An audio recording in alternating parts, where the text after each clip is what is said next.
bienvenue à l'émission Prophétie. L'Église, qui était jadis lieu sacré d'adoration, de réconfort et d'échanges spirituels entre l'homme et le divin, est aujourd'hui en berne, je dirais en perte de vitesse. Car elle se voit au fil des temps vidée de ses adeptes qui s'en désintéressent, allant jusqu'à l'abandon de la foi au profit de nouveaux intérêts dans cette globalisation, cette mondialisation où l'homme est porté de plus en plus vers la part de gain.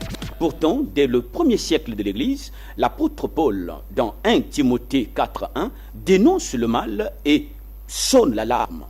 Hélas, mais quelles peuvent être donc les causes, les conséquences de cet abandon et quelles perspectives à venir pour ramener le peuple de Dieu à la parole? Le révérend Francis Jouna répond.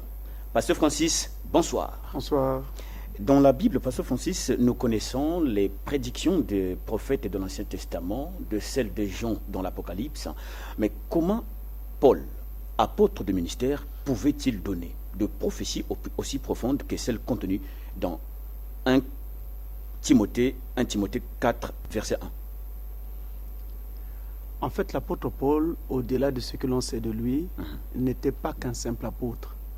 Il était appelé apôtre parce qu'à cette époque, leur travail, ou son travail en particulier, consistait d'apporter la foi, la parole de Dieu en ce temps-là, dans les différentes localités où le Seigneur devait donc l'envoyer, dans les endroits où il n'y avait pas encore cette foi.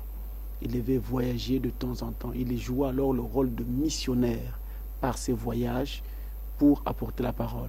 C'est pourquoi justement on l'appelait un apôtre. Mais